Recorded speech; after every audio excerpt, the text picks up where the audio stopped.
Hey everyone, I hope you are having a wonderful day so far.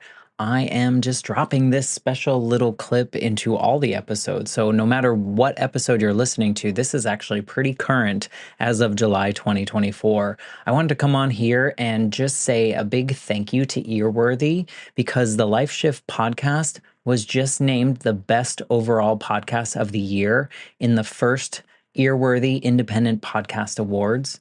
And you've probably seen some articles written about the Life Shift podcast before, written by Earworthy. And now he is launching from his online publication, he is launching these yearly winners of independent podcast awards. And these are specifically for indie podcasters. We are those that wear all the hats. We create the show. Some people write the show. We're producers, sound engineers. We troubleshoot all the tech. We do any kind of research if we need to. We host the shows. We distribute the shows. We do all the things that relate to our shows because we love it.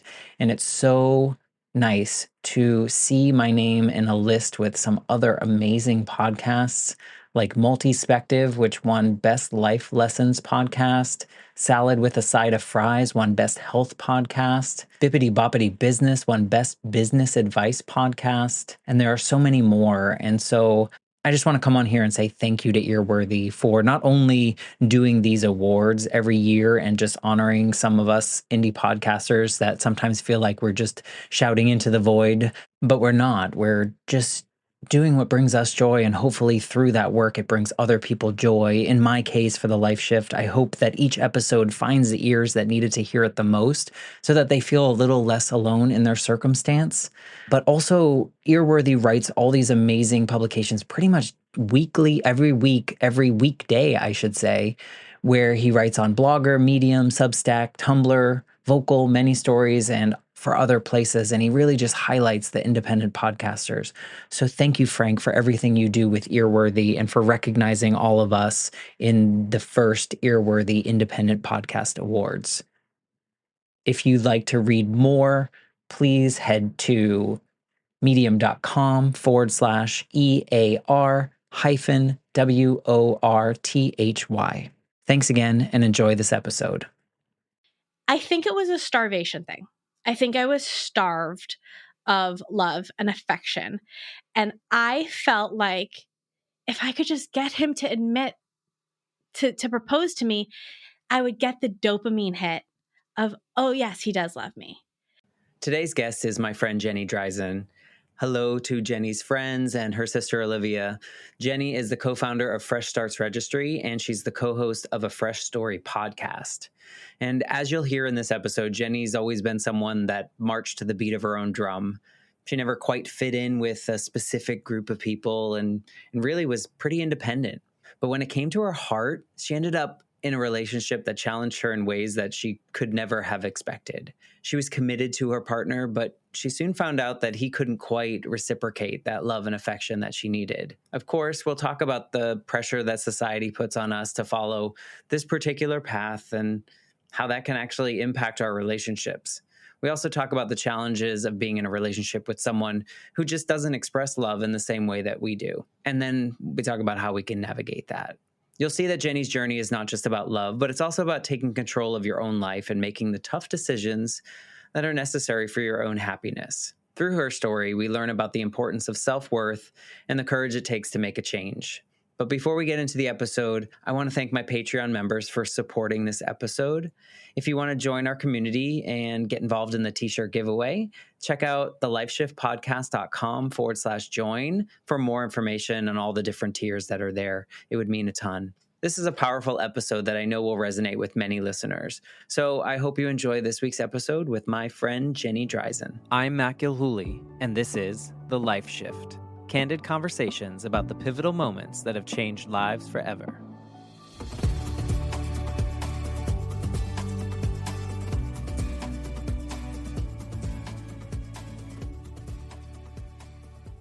Hello, my friends. Welcome to the Life Shift podcast. I have been sitting here for about 5 minutes now, chatting with my friend Jenny. Hey, Jenny.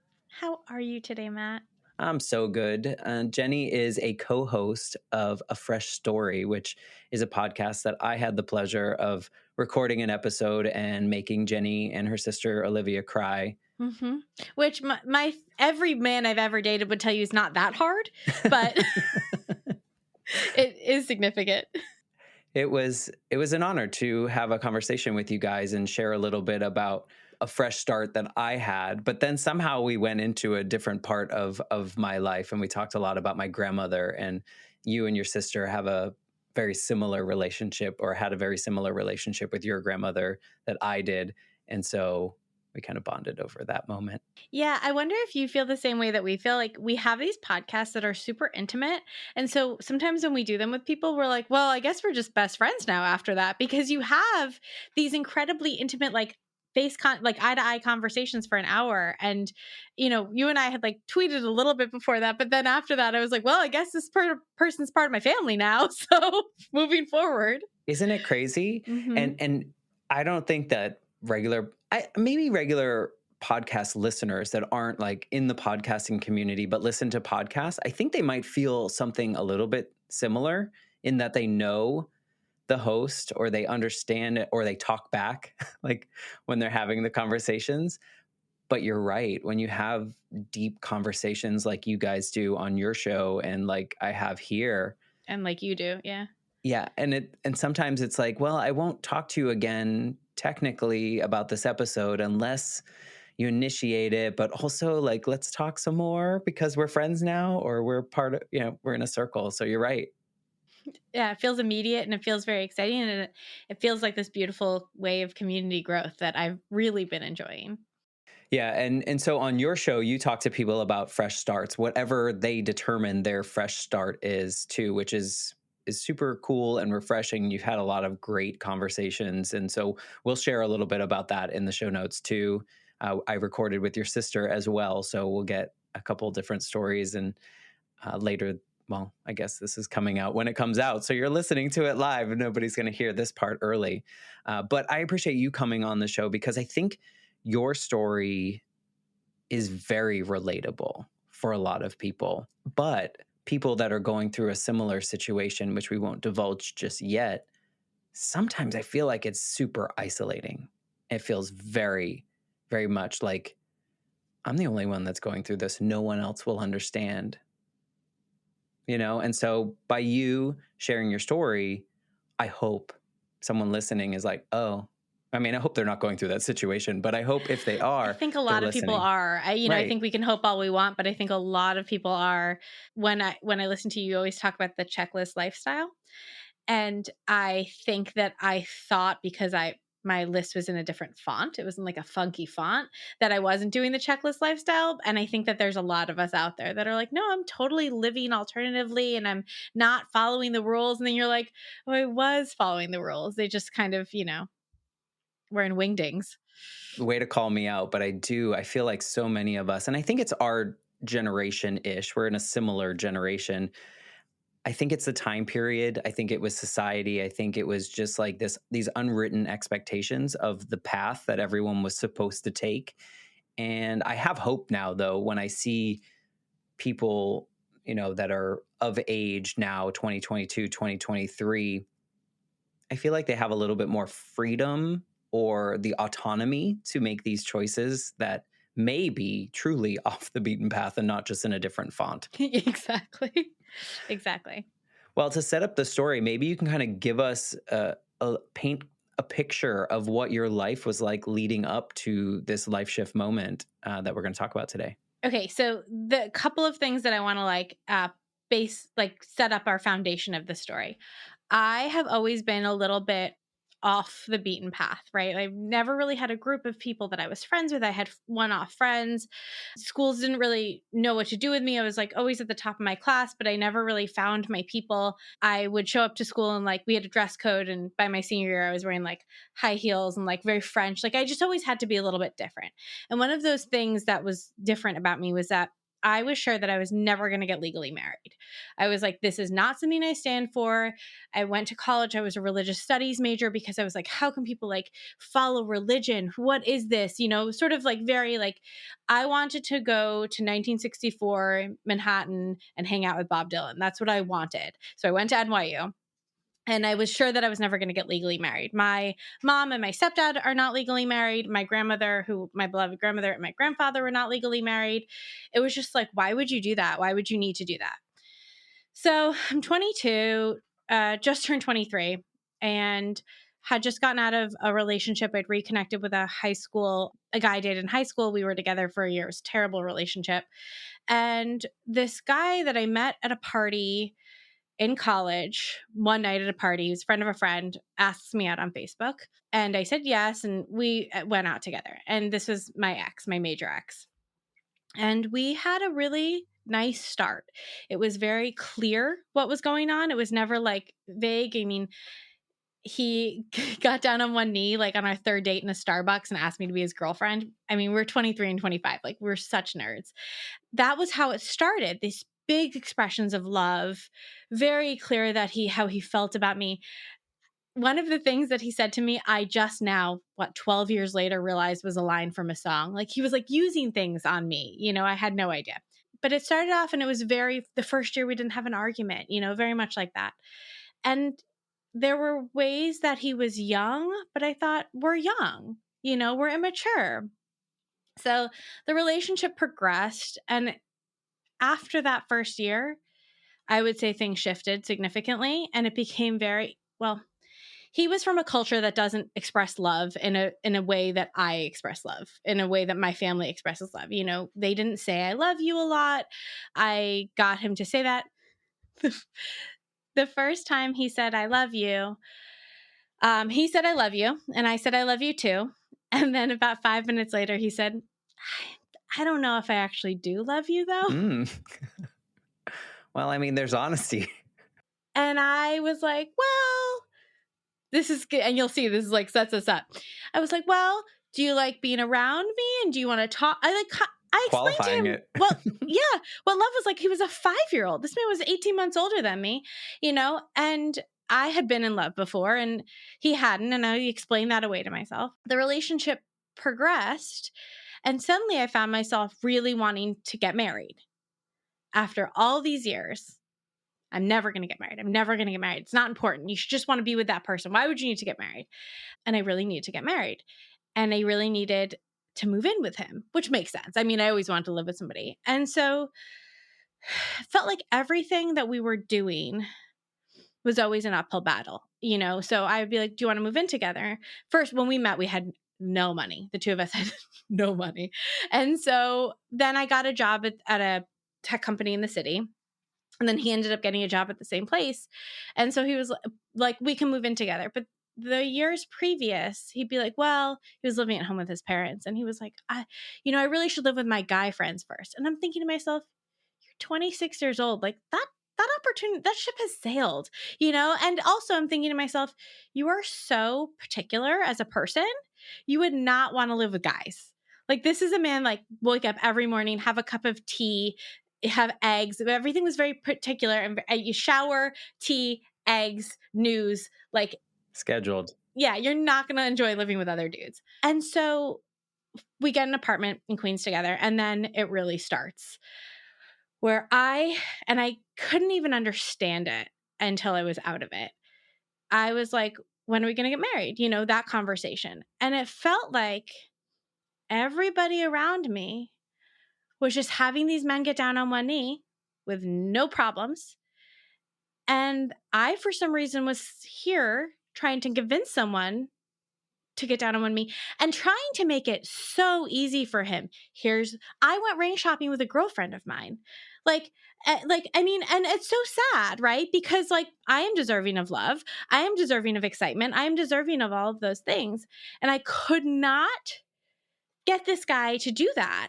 And he would be like, well, and I'd be like, I want to start our life together. And he would say, well, our lives are started together. And I would say, well, I would say, if it's not that important, then why don't you just do it? And he would say, if it's not that important, then why do you need it? I mean, it was just, we couldn't find a common ground.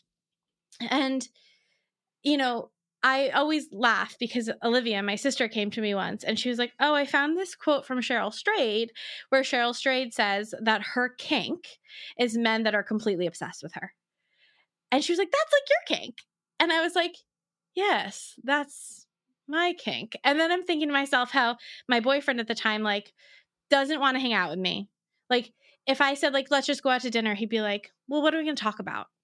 You know? And at this point, we've been together for, let's say, 6, 7 years.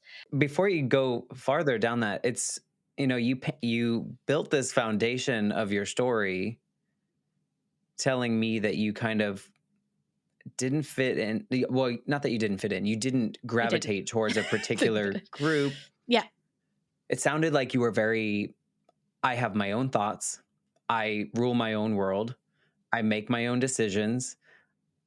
And now what you're describing is almost like this is the one thing you can't control, and that's all you want to control. What is that? Am I reading that right? Like, if you look back on it, That's a very interesting take. I have a foundational piece to add to this as well, which is that I had my best friend in the world from the end of high school through college was this guy we were completely crazy about each other. He's just not into women.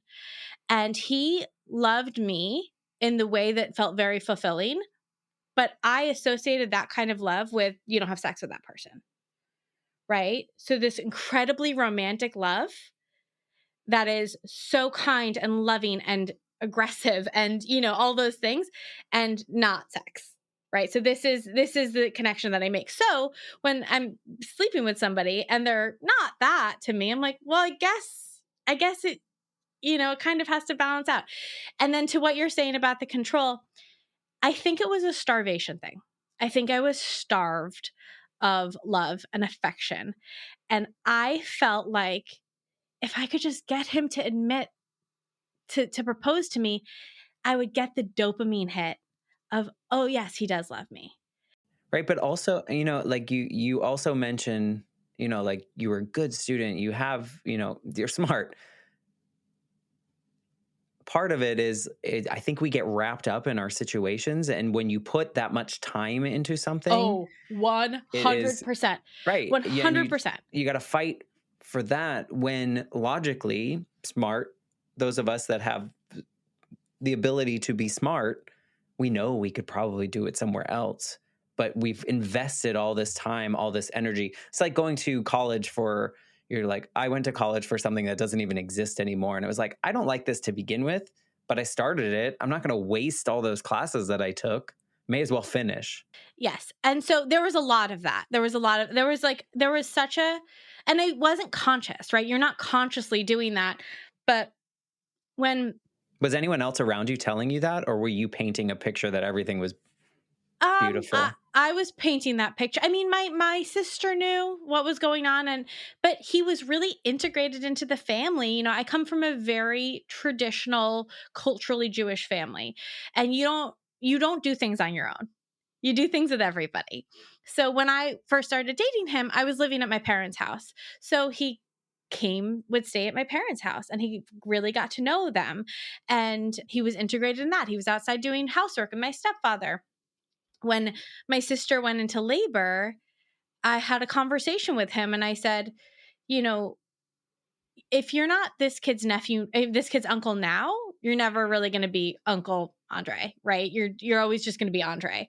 And he was like, I want to be Uncle Andre. And so he was invested in that. And all of these things, I knew everything about his finances. I knew everything about his parents. I knew everything about their finances. I talked to his mom about if she should retire or not. Our parents knew each other.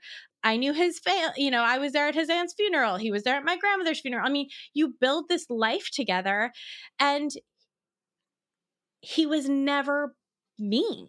That was a big part of it too. He was Well, not a mean. Well, textbook mean. but he never scared me, is what I should say. He is not, was not, will never be a scary person. He's never been angry at me to this day. He might be angry at me after this podcast, but I don't know. But he was never angry at me. He never scared me. We always fought really well. We were really like, we didn't call names. He just turned everything back on you and you turned everything back on him? Well, he also never knew how to make me feel better. He also needed, after an argument, he needed space, which I still think meant he hoped I would forget about it if he walked away. I needed comfort and connection and reassurance. He needed distance. He never knew how to make me feel better about anything. Like he just had, was incapable of understanding me emotionally. Did you see him provide the love or the ability to love with anyone else around you? I saw him caretake more with other people. So We you knew would it was, like, kinda possible. yeah, we like especially towards the end I noticed it more. Like if I was I would leave places alone a lot when we were out together because I was done. And so I would go home and he wouldn't text me to make sure I was home. He wouldn't say text me and make sure you're home. He wouldn't there was no concern about that. But when we would leave places and drop a friend off or a friend was leaving, he'd be like, "Can you really, you have to text us and make sure that and I was like, "Oh, so you can do it to her, or you can't do it to me." That's interesting. And that's sad for me. He didn't have much concern about that. So, yes, we were very invested in each other's lives. And I don't, it's so funny because I look back and it's like, why him? Right? Why was I so attached to this guy? And he's funny and smart and all these things, but we didn't really have common interests. We didn't really have common musical taste. He would get hyper fixated on things and I would sort of go along with that, burgers or ramen or something like that. We didn't really have anything to talk about. I remember sitting there talking to him and thinking to myself, fuck, I am so bored. Like, because he wanted to talk about technology and the new iPhone and things like that. And I want to talk about connection and people and relationships. And I want to talk about what we've done together and what we're going to do together. And he thought that was really saccharine and sentimental and didn't want to talk about our past. Like a waste of time. That's Yeah, like which is yeah. crazy to me because I'm like, well, we're just going to keep building things we can't talk about then, right? He wanted to hike and he wanted to, when we were together about 2 years in, he went and did a quarter of the Appalachian Trail. I hate camping, and so I'm like, So you had so much in common. why this guy? Really couldn't tell you except for the fact that we built a life together. And speaking of this group of friends, right? I got my job through his friend group. And then he came to work for the company too. And we built this massive group. I mean, we had a wedding planned. We had 100 friends on the guest list, right? That was our group of friends, of people that loved us. And I had never had that before. And that was intoxicating. Yeah. Yeah, it was interesting. Yeah, I mean, I guess you're gonna fill in some of the blanks because it feels like this was so against the earlier version that you described of yourself, and it was like you were hanging on for something. And I think, let me just read you. I mean, I can relate to this. Like, you feel like you have to see it through to completion. Like you have to, like, it's a project, not him as but like No, no. your life experience is like, Yeah. we're in it, we're building, it's building, it's building. It's got to be finished at some point, like in a positive way. Yeah. I mean, I think there's obviously a couple reasons. I definitely think that I didn't realize how much I worried about what the world thought of me. And if I'm going to be in a relationship with this guy, I want the world to believe that he is desperately, madly in love with me because that makes me worthy, right? In the world. And I didn't think that I couldn't make the world believe that because I didn't believe that. And I've talked about this with my therapist, this sort of perfect, imperfect thing of like, of course we fight, that kind of thing. Like, we're not perfect. We're just damn near close, And that was really hard for me. So it was that worthiness thing. Everybody else, all these other girls are worthy. I've been told I'm smart. I've been told I'm beautiful my whole life. Why am I not getting it? Where's mine? Right. And that was a big part of it. And the other big piece of it was I wanted to have kids and he felt safe. Now, domestic equity wise, I mean, that's a whole other conversation. He was doing 5% of the domestic equity. I knew going into having kids with him that I was going to be responsible. And I had a feeling that it would be thrown in my face of like, well, you wanted this. You wanted this, which is crazy because I asked him on the second date if he wanted kids. 23. Crazy. Um, and We do dumb things when we're we 20 something. we do. And so I knew that he would be, again, not a scary person. And I had this dream right before we broke up that I had had a baby with somebody who wasn't him. And in the dream, I was like, but I don't know this person's values. I don't know if they're going to hit the kid. Like, all these things. Because we were aligned, on generally like how we would, approach parenthood. Some major points we were aligned on, the important stuff. You felt physically safe and maybe financially safe. It's funny. I felt physically safe and I felt financially not negotiated like by him. Like I wasn't financially not compromised by him, because it's funny, he made a lot more money like as we were together, and then but it never served me. And I always just think that's funny because like, not that it should serve me, but he never wanted to take care of me with that money.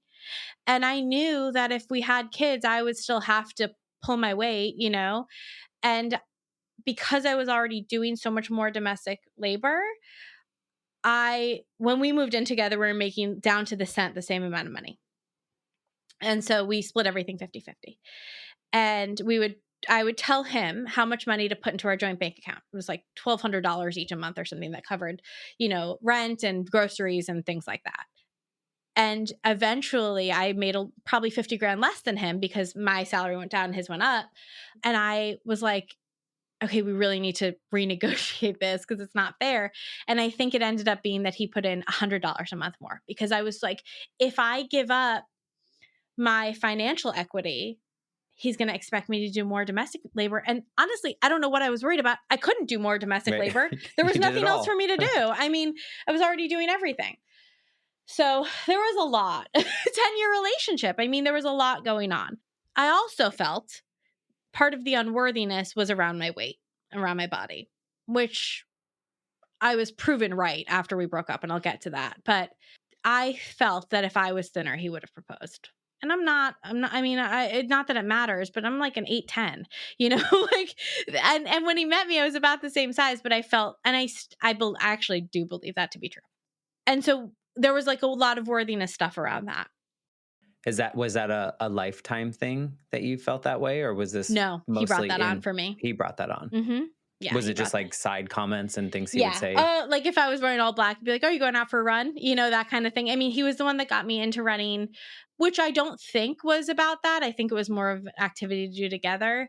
But then it became kind of like, I don't know, like there was a lot of little comments about stuff like that. And then later after we broke up, he mentioned that it was an issue for him. And I was like, you got to deal with that on your own. That's not on me, my friend. Like, that's your own internalized fat phobia. I don't know what to tell you. Or go find somebody who's built differently, because this is how I'm built.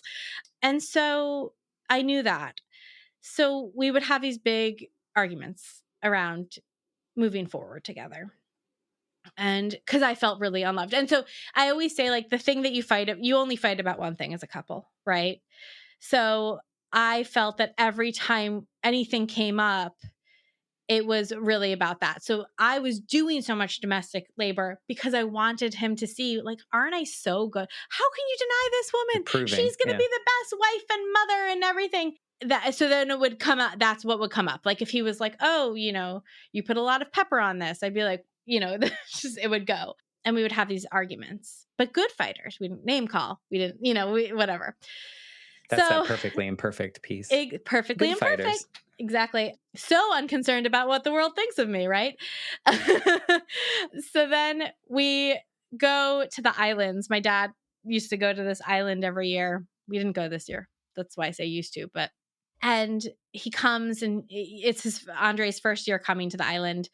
And about 2 years previous, I had sent him an engagement ring, and I knew that he bought it because I accidentally found it in the house. And I told him immediately after, perfectly imperfect. And so I knew he'd had it for 2 years, which, by the way, caused a lot of arguments in those 2 years of, what's wrong with me that you won't give me this ring that you have in your bedside table? Right? So we go to the islands and we're walking on the, one day he's like, "Oh, do you want to go on a hike?" I'm like, "No, I don't want to do that." He's like, "Well, let's go down to the beach." And we go down to the beach and he gets on one knee and he says, "Do you want this ring?" Not, "Do you want to marry me?" Not, "Will you be my wife?" Not, Not, whatever. I love you so much. We've been together No. for X amount of years. And I've been building this moment up in my head of I'm You've been finally going fighting to for it. feel what I need to feel. I'm finally going to get a shot of dopamine, whatever it is, the adrenaline's going to hit and I'm going to feel loved. Like if you picture one of those thermometers that you thermometer, but the thing that you hit at the fair and that goes up all the way, like it's finally going to hit the top. And I'm like, and I laughed. It was very funny the way he did it. And, I laughed. And then, we walked up the beach and I was like, ask me the question. And he said something like, "Do you want to be my wife?" And I said, "Maybe," which I thought was very cute. Uh-huh. Well, we go and we tell my dad and whatever. And we plan the wedding and the argument stopped right after for a while. And then our wedding was scheduled for May 2020. What So happened that year? exactly, not a big year. So my bridal shower was March 8th, 2020, March 9th or something like that, Week right before. before. And he lost his job the next Wednesday because he got laid off because of COVID stuff. And I remember my sister called me, maybe 2 weeks after COVID hit, and she was like, "Hey, maybe you want to call the wedding venue and see if they can reschedule you so that you're the first bride to reschedule." And I lost it. I was like, this was my moment. This was my time. I'm a middle child. So there's also that going on. And I was like, this is supposed to be my time. And I'm hysterically crying. And it is happening to me and only me. And this guy, did he know we had a wedding planned? He is unbothered, completely unbothered. And so for the next year, we go back and forth between, so that's March, let's say. In October, I don't even know what happened. I can't even tell you what happened. He and I had the biggest fight we'd ever had, to the point where he said, like, "I'm not sure I'm still in love with you." And I was like, "Okay, like we gotta, can't, we gotta go. We gotta pause." And I called my brother, whose girlfriend lived at the time in Astoria, and we both lived there. So my brother came and met me. And I'd never done this before. Like, we solved things together. We solved things together, he and I. Or what I mean is, he got tired of arguing and walked away. And I got tired of feeling unloved and relented. So going to my brother was a huge, I'd never done anything like that before. He's my little brother by 4 years and very wise. And we walked around and I got back to the apartment. And my brother was like, people say things and they get upset, blah, blah, blah. I got back to the apartment and I just remember thinking, like, I can't let this go. Not the argument. I can't let the relationship go. I was not ready. And we got back and I got back and he Not was, ready to stop it. yeah, Okay. yeah, Like, you got to save this. yes, this is it. I can't, I got to make him love me again. yes. And I got back and he wasn't there. And he got back and I remember standing across the kitchen from him and I was like, I don't know what I said to him, but I was like, I know you love me or something like that. Again, convincing him that he loves me. I mean, like literally convincing somebody that they love you. No, you do. Seriously, you do. Yeah. Yeah, you do. Yeah. And I said something like, I'm not ready, or let's fight with something. And I remember thinking his face would light up or that he would rush at me and kiss me, and he didn't, you know? So we keep living life. March 2020, we cancel the wedding, reschedule the wedding. We finally, like, maybe around February 2021, I was like, I'm done doing this cancel reschedule thing. We're canceling for now. Like, we still didn't feel safe having a wedding. We're just going to call it for now. And we'll move on with our lives. I don't need to get married. Right. I never wanted to anyway. Exactly. I'm turning 33 around this point. My birthday's in July. So it's let's say it's March now. It's our 10-year anniversary. And there's a video of us toasting on our 10-year anniversary. And I say, I love you. And he just clinks my glass and doesn't say it back. It's so sad. And on top of that, also, and his birthday was in February, I had planned all of our friends to do like one of those videos where you like everybody records a little piece. And he's sitting there watching. We had a projector, so there's a whole wall of TV. He's going to nobody because our friends aren't actually there, just me in the room. Oh, I love you guys. Oh my God. I love Elena. I love Greg. I love Amelia. And I'm thinking to myself, he never once said, thank you for doing this. I love you so much. You really get me. Nothing. Never. Didn't say anything to. And I was like, I think I finally was like, can you say thank you to me? And he got pissed, of course. So March comes, our anniversary. And then I'm like, let's just have a baby. Let's just have a baby. So That's a solution. things are working great. Things are happening great. I'm like, It's let's just not have a baby. uncommon though. I No, don't think, yeah, it's no, I not. think that's a very common feeling when everything feels out of control. It feels like, well, that's something that I can do and it would be good. I believed that it was something that I needed in my life, and that was a complete non-negotiable for me at that point.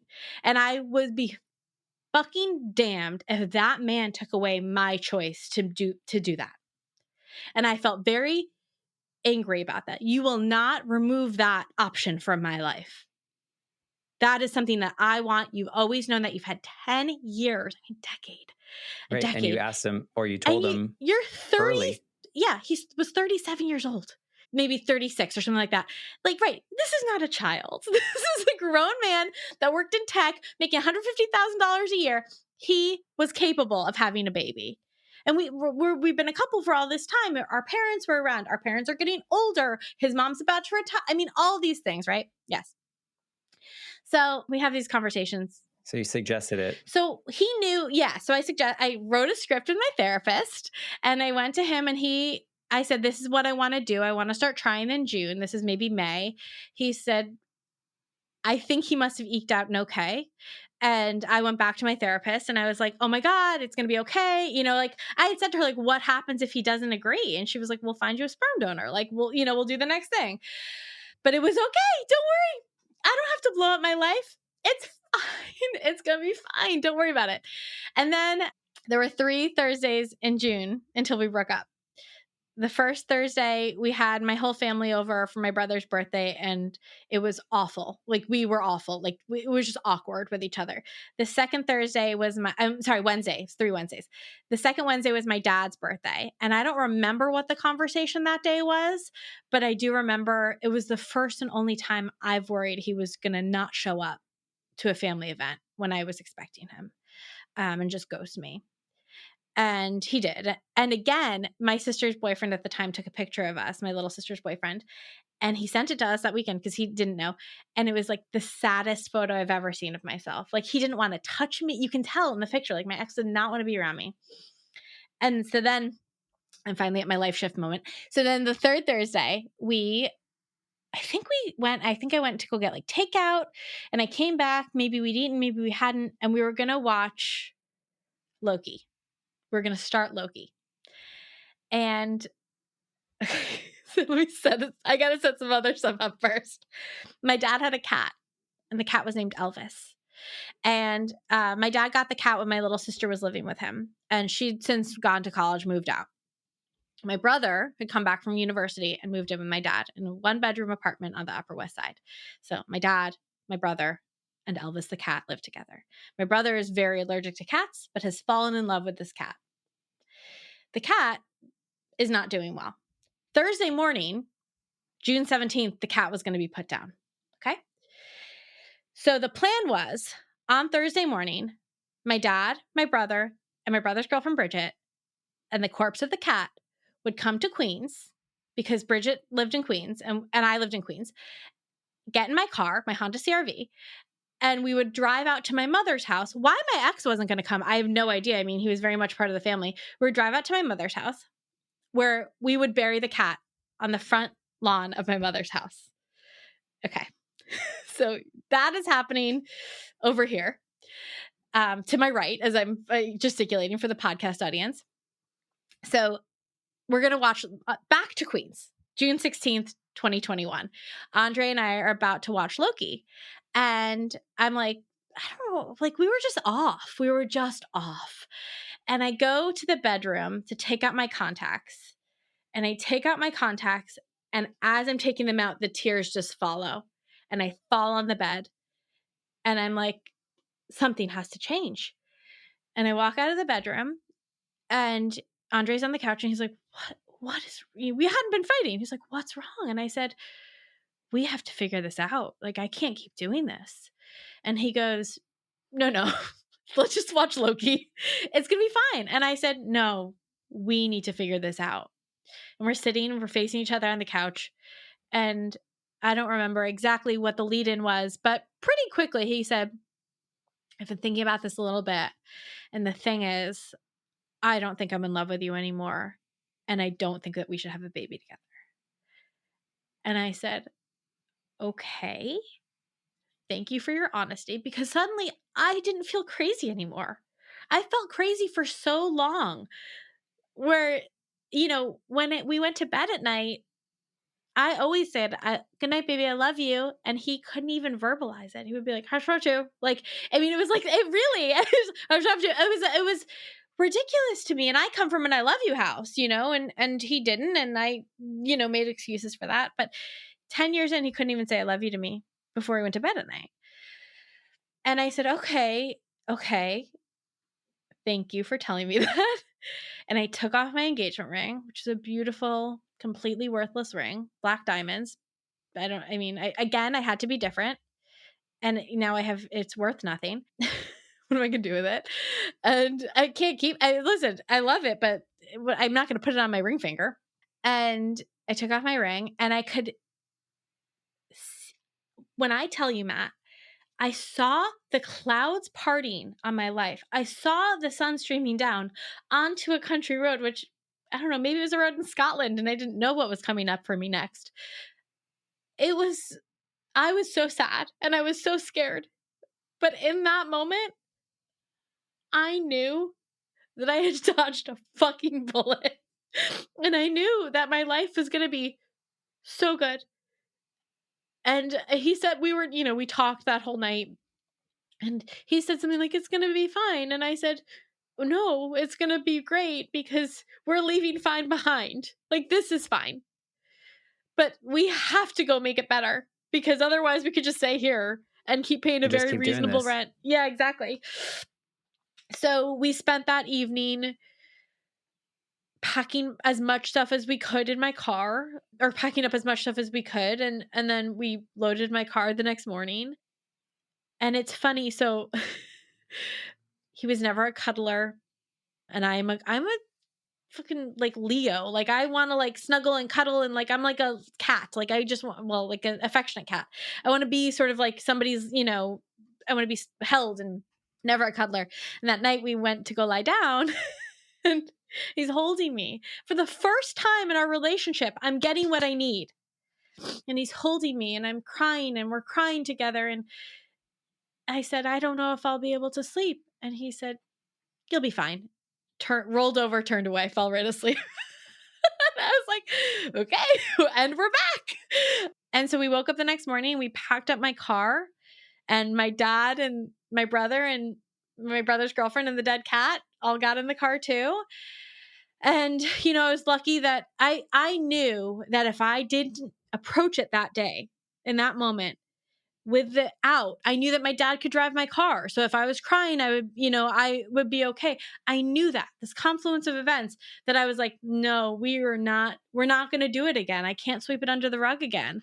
There's no more corners. There's lumps all over our rug, and that was it. And so I came out here and I moved into this bedroom that I'm in right now. I wonder, I'm kind of thinking of like, you went through your own inner hell, right? Yeah. For 10 years of fine. I think that was a nice way of describing it, in a sense of like you were trying and trying and trying, and setting up the part about your dad's cat, and the idea that that cat had that last day, and the next day move on to whatever's next for a cat that is put down. I wonder if there's a significance in the idea that that was the cat's last day on Earth. Well, my ex's last name was Katz too. Mhm. Well, there's that attachment, now that Mhm. we've just blasted him here on the podcast. But, I mean, I think it's interesting when because subconsciously, I could imagine that that your family really likes that cat, and they're gonna be devastated at the end of that relationship with that particular animal. I wonder if that's kind of what triggered this, like, last, like, "Oh, crap. Like, this could be me, and was my life going to be fine?" Not that you're gonna be put down, but, like, It's a slow I wonder death. if there's something right. Well, you were doing that for 10 years. Yeah. That's really interesting. I mean, that's very interesting. We never know what our subconscious is doing. I think animals too. Animals are so vital to families and to, communities. And it was interesting because that cat and the cats, I'm allergic to cats, so I can't actually like pet cats. I always say they're theoretical to me because as far as I know, they're just a simulation. I can't really touch you, which, we have a cat now and my parents have a cat now and it rubs against me, so I know it's real. But that cat, brought the family together in a way that I knew I was going to need. We're a blended family, so we are not my dad and my stepdad aren't often in the same room, but I knew that they were going to be the next day. And it was almost like the wedding that I never had, where I had all my family together the next day. So the cat sort of was the catalyst of that situation. There was another element, which is my parents had a dog that my ex was really close to that he never got to see again. And I always felt really guilty about that for the dog because the dog really liked him too. And I do think that the way that animals play into our lives and our relationships is not insignificant. I just I don't know. It's, the way I see you now, I don't know you very well. Like we said, we had that conversation on your podcast, and now we're family. But and now I know all this, and this version of you that I see now, and the version of you that you described before you got in this relationship, is vastly different than the woman that was. I don't even know. It was almost like you were trapped in your own. Like you were trapped in your own box, and he just happened to be the box. Like you were, Yeah. searching for almost searching for the way out, whether that was going to be commitment that he joined you as part of the box, or if it was, like, how do I get out of this box? Because, the way you describe things is, if you look back on it now, you're probably like, well, why did I make that decision? Why did I fight so hard for Yeah. this? He told me before that he didn't know if he loved me more Yeah. than once, right? Like that was the second time at least, right? Yeah. And you were still in a space, and this is where, like, I think a lot of people can relate, is that you just, like, if you stepped outside of your body and looked at what you were doing, you'd be like, why am I doing that? But when you're in it, you just don't really kind of realize. And Yeah. it's so fascinating that 10 years Yeah. against everything that you said you didn't want to do, right? Like Yeah. you're not going to get married, Mm-mm. and that's what you were fighting for 10 years, Yeah. right? Yeah. So you always wanted to have a kid, though, just I not always wanted to legally have married. kids. Yeah. Yeah. I just didn't want to get legally married. Yeah, I mean, and it's funny because I used to say to him, if if your female friends came to you and said, this is how my partner's treating me, you would be upset for them. So I knew it wasn't okay the way that he was treating me and the way that we were together and what was going on in our home. But I think talking about the sunk cost fallacy from as a, economics principle versus realizing you're living the sunk cost fallacy are two really different things. And because I fast, I love, freakonomics and stuff like that, and Radio Lab, and I can talk about it all day. But there was. It was always like, too, like, what am I going to do? Break up with him because of this? Like, what am I? It's like Because nothing was as significant, it right? was a pile of what am I going to do? Break up with him because of this, and because of this small thing and this small thing, and there was nothing until he said what I couldn't unhear at a time that I couldn't unhear it because he'd said it before, but I just was like at a point where I understood. And I do think there were other things that came into play. I mean, I think you learned a lot about yourself, though. I did. I learned so much. Yeah. I mean, I I'm so glad 10 years is a long time to be with someone. 23 to 33. So often in that relationship, we both did it, you would look back when you're 32 and be like, well, don't do that thing that you do. And he would be like, I haven't done that thing in 8 years. I haven't done that behavior in 8 years or whatever. And I so badly wanted to walk into another relationship as my 33-year-old self and not as my 23-year-old self. And all those fucked up things that you do and all the things that you say and whatever it is, and not having had all those experiences with that person, but getting to have the result of all those experiences as you. And it was a relief. It was because I would think about that. I'd be like, I'm never going to convince him that I'm not who I was when I was 23. I couldn't convince him of that. And telling somebody that doesn't help either. Repeating it over and over again is not a convincing argument. But getting to walk out of that relationship at 33, being the result of all of those things, was really nice. I bet it felt like a weight being lifted. Like what was the biggest difference about you when you were no longer in that relationship? Like, did you notice things about you that were different? I realized that I had worried so much about what people thought of me. And I realized that I couldn't do that anymore. And I realized how much of the way I presented myself and the way I formed my life, I do think the decision to stay was so much about what people thought. Yeah, of course. You And failed. I failed. Right? Yeah. Right? And so, Or that's the perception that you had if you left. that I want like this, again, this concept that I'm worthy of love. And so I wanted so badly for people to think that for so long, which is like, I have no idea where that came from. We can break that down in another podcast probably, but That's for your therapist. Exactly. And so I walked out of it and I did some crazy things immediately after walking out of it, like booking a trip to Scotland to visit a guy that I had met once 12 years ago for 2 weeks. And I thought, I don't give a shit what people think if they think that's crazy. No, I canceled that ticket the night 4 hours after I booked it, but it was important to book it. I needed to book that ticket. And because I realized I don't give a shit what people think of me, because I did an engagement. Like, what a sentence. Like, that's not a thing that I thought I was ever going to say. Ended an engagement. I mean, I had 4 wedding dresses. We were going to have a ceremony on a different day than the reception, and there was 2 reception dresses. And I mean, I was doing the whole big wedding thing. It was all performative, though, it sounds. It was so performative. Like, what are people going to think? Look at these dresses. Look at this event. And aren't they going to be so impressed? And aren't they going to, and he made it clear to me, he was like, I'm not really going to hang out with you at the wedding because, like, I know you, basically. Like, I'm excited to see everybody else. And it was like, and that was sad to me, but I was like, I understand that. I can understand, I'm smart. Because we're still going to get married. We're finally going to get married. And maybe the vows, which we were doing a ceremony that was just our immediate family. Maybe when he said his vows, he would finally say the thing, because I didn't say this before, but I knew that the proposal wasn't good for me. And I knew I was going to have to walk through life with that, knowing that, and never saying that to him, never uttering it, because how ungrateful of me. So I was like, maybe the vows.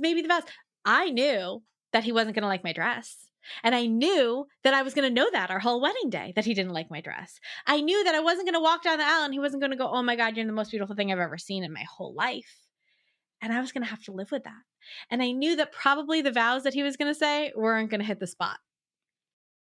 As much as you describe this relationship and the things that were not great, they really taught you something that moving forward, because now you're in a very happy relationship that doesn't have those elements. And had you hadn't been with your ex for a long period of time, maybe you would have just jumped to the next person that did the same thing. Maybe you would have jumped to the next person that did the same thing and never really got that, because like you said, it's kind of like just stacking little thin pieces of paper, and like eventually it's a ream, Stack, right? Yeah, exactly. But when you just look at one sheet, it's not so much. So, there's a lot of learning that can come from that, and probably makes what you have now that much more special and and deserve and feel like you deserve all of this and that you're worthy of every little piece that is the happiness that comes with it. Yeah, I think that I clearly had to learn that lesson over and over and over again until I was ready to hear it, in my last relationship. And, I've alluded to this, but I met my now fiance, which is ironic because I now legally have to get married because I'm moving to a foreign country. And so I met my now fiance when I was 22 and he was 31. He's 9 years older than me. And we had some connection, we had some flirtation. There was no way that would have been a successful relationship at that time. Besides because of the age difference, but also because of who I was and because of who he was. And so I am so grateful. I know for that experience of being with my ex, I could not have left a day sooner than I did. I'm very aware of that. Quite literally, I could not have left a day sooner. That relationship lasted exactly as long as it was supposed to. And I got to walk into my relationship with Thomas, my fiance, 33 years old, much more self-possessed, much less concerned about what the world thinks of me, or always on the edge of You reminding are myself you American. don't have to. Yeah, I'm a human, right? Like I have to think I'm American. Like I often have to remind myself, like, other people's opinions of you are not your business, over and over again. And telling a different story about myself, really, is what it comes down to. Like, the story I told, the narrative I told around myself, my family, you know very different from 22 to 33 years old. And I'm grateful for that. Because, yeah, and walking into a relationship and being like, you mean they can just like really like you and want to be around you all the time, and like me being with somebody that meets me emotionally. And I always say, like, I think my ex and I were more of an opposites attract kind of thing. And like, but do you want to do that for the rest of your life? Because that's not fun to constantly like be pulling somebody in and being like, no, this is how I see things. And listen, my relationship with my fiance now, we're not even 2 years in yet, but it's different. It's it's really different. Yeah, Yeah. before we started recording, you said, "I'm a people pleaser," and it makes sense why you stayed in that relationship for as long as you did, for many reasons. And I think that you're not the only person that's ever done that. You're not the only person that's listening now that's in a relationship like that doesn't yet know it's time to get out. And so what I take from your story is that, like, you had to go through this shitty time in your life, looking back at it, right? At the Yeah. time, it Because was at the time, probably, it didn't feel shitty. It felt fine. but you were also probably, Depressed. you were probably covering that up as well. You were probably telling yourself that everything's fine. I just have to do this. And then when I do this, this will get better. And, Yeah. I'll be able, and so a lot of these conversations, we talk about these things like, I can't believe I did all that, or I can't believe that happened to me. But at the same time, we're like, oh, I needed that. Like, you wouldn't be this Jenny Mm-hmm. No. if you hadn't gone through all of that. And you wouldn't be in this type of relationship now had you not experienced all that. And crappy as it is that you had to spend 10 years learning that lesson, Yeah. there's still value in our human experience. And I think that's what's so important about what you guys are doing on your podcast. And what I'm trying to do here is that, like, this is the human experience. It's not this checklist to follow. It's not pretty all the time. It shouldn't be performative all the time. It should just be real. And sometimes it sucks. And it's very hard to get out of that. And I get that. And, I wrote in an advice column this past weekend, like, you have to repeat to yourself I have to repeat to myself over and over again. Other people's opinions of you are not your business. When you're not worried about other people's opinions, when you're on your own, when you're making your bed, because you need to make it your reflexive thought.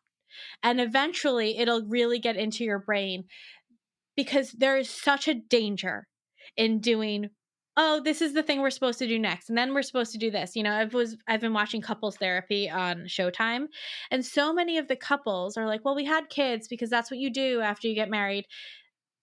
There is such a danger of the unexamined life and the uninterrogated life and just plodding along and doing what, things. I always say, like, I'm a former good girl, and I always did the good girl thing. I I went to high school, I got graduated with honors. I went to college, I graduated with honors. I met a nice guy, Jewish, and like, I did the whole thing. And like, look where it got me.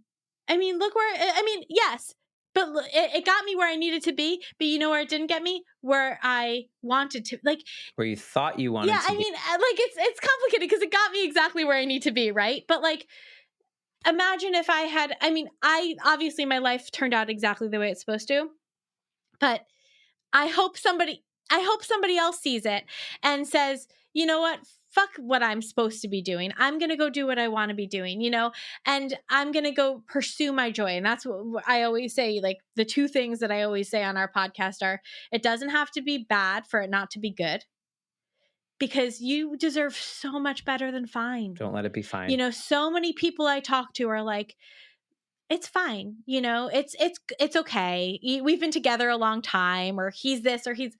You deserve so much better than fine. There is unlimited joy out there.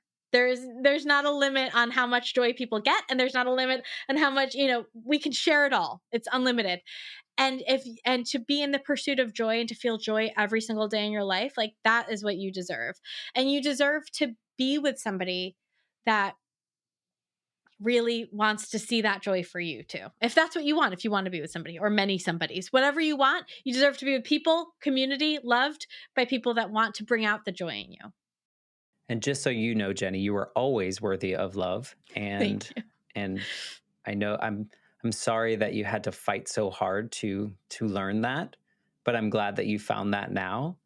And I appreciate you taking the time to join and share, like a messy part of your life. Like I'm not saying that to insult you in any way. I think No. it was a very tragic part, right? I think a lot of women, I think a lot of men, I think a lot of people can relate to that experience. And I appreciate that you are so open about it and willing to share it because you weren't before, right? Everything's fine, guys. We're Don't look over great. here. We have good fights. Yeah, exactly. We're good And fighters. we were like the couple, we were the long-term couple of the group. And I remember, one of his friends, like girlfriends, was like, "You guys are so cute," and I like held on to that for Yeah, so we're long. cute. Yeah, we're cute. We're that cute couple that's been together forever, but we're still doing. We're still together, and we're still so cute. And it was, yeah, it was a lot to hold together, and I really felt like I was the only one holding it together. And I receive what you are saying, and I so strongly feel so many of us good girls get ourselves into these situations. And if I can tell my story and I can make somebody else go, "Oh my god, my fiance, partner, husband, boyfriend, girlfriend, whatever, doesn't tell me that they love me in and that's kind of fucked up, and I should probably examine that because they're not mean and they're not scary, but that doesn't mean I have to stay. If I can just make one person like sort of shake them awake with my story, then it's completely worth it because it was not easy for me. And it was the problem with stopping to caring about what people think is that you really stop caring about what people think and then you just kind of let it all go. So I am grateful to share that story, and I feel fortunate that I get to wave from the other side and say, look guys, like there's something else over here, and there can be great love and great joy and great friendship. And the connections that I've made because of the vulnerability I've now been able to display with my girlfriends who were always there for me, but who I was Pretending. cutting off that relationship. Yeah, because I didn't want to admit it. And how many girlfriends were like, "Yeah, I never really got you guys." They were like, "But I trusted you. I trusted that if you were there, you were happy, but I never got it." And now I look back, I'm like, I don't get it either. Well, I mean, I think we have to live the life that we're going through, and then hopefully we have the opportunity to reflect on it and build from there and grow from there. And so I appreciate you sharing your story, and I encourage anyone listening to connect with you and your sister. Take a listen to your podcast, check out the company that you guys are doing amazing things with. You have a new book out, so I'll include all those links in the show notes. I just appreciate you. So thank you for being here. I've been so excited about coming on this podcast for literally months. I've been like counting down to it and so excited to tell this story in this way and to get to tell it. You know, it's kind of this story ends up being part of our foundational story of our company, but I get to tell like this much of it. And it isn't. I just feel very honored to be able to tell it and to be invited on this podcast. And it's one of my favorite podcasts. So it's very exciting. Thank you. I will receive that. I'm not very good at compliment taking, but thank you for that. And if you're listening out there somewhere and you want to take a little time to give a little 5-star rating and review, I would love that. And if not, that's okay too. You might be busy or you might not be able to. You might be driving. Don't do it. Safety first. I will see everyone back next week with a brand new episode of the Life Shift podcast.